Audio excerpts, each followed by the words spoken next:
Maynor Suazo, de 39 años, realizaba trabajos de mantenimiento mediante su empresa cuando se desplomó el puente de Baltimore, y su esposa, sus 2 hijos y el resto de su familia compartieron con La Voz de América la angustia que viven. Están allá dando las vueltas, inclusive mi hermano pues tiene contacto directo en las oficinas de lo que es el FBI. El FBI es quien está informando a todos los familiares de los que están desaparecidos. Ahí los tienen reunidos y el FBI está constantemente brindando información de lo que está pasando. Maynor Suazo migró a Estados Unidos hace aproximadamente 20 años. Había constituido una empresa y, según sus familiares, comenzó a trabajar hace meses en la revisión y mantenimiento de estructuras.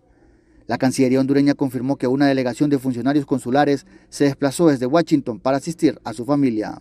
Y están teniendo enlaces directos con las autoridades y precisamente son las mismas autoridades quienes nos van a denotar en Estados Unidos qué es o cuál es el proceso siguiente. Nosotros creo que mandamos 3 personas, 2 de la embajada y 1 del consulado, quienes se han encontrado en esa zona en coordinaciones con las autoridades, y también los otros países vinculados en personas que están supuestamente desaparecidas también se encuentran ahí.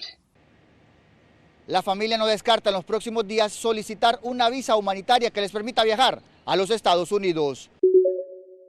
Comedy was political, and I felt that it was time to change that.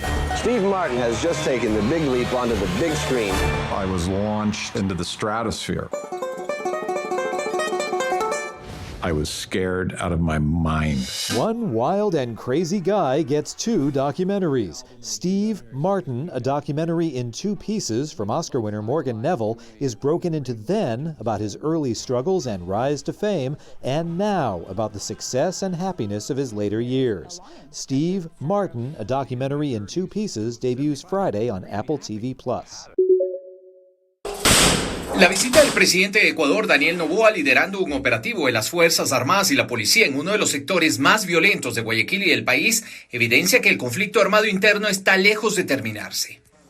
En el lugar fueron allanados más de un centenar de edificios donde las bandas han desplazado a propietarios de viviendas y las han ocupado. Tenemos el 80% menos de muertes violentas. Sin embargo, hay que entender que Guayaquil es una ciudad de acopio y salida de droga, que es uno de los problemas principales. Y si bien ese indicador ha descendido, la violencia sigue presente en buena parte del territorio. Prueba de ello es el reciente asesinato de la alcaldesa de San Vicente, cuyo sepelio se produjo este martes, y la reciente emboscada a una patrulla del ejército que dejó un militar muerto. A esos hechos se suman crecientes amenazas contra alcaldes. Según la policía, hasta el 15 de marzo de 2024, las muertes violentas descendieron 18% respecto a 2023. Desde Quito, este fue un informe de Néstor Aguilera, de La Voz de América, para Telearuba.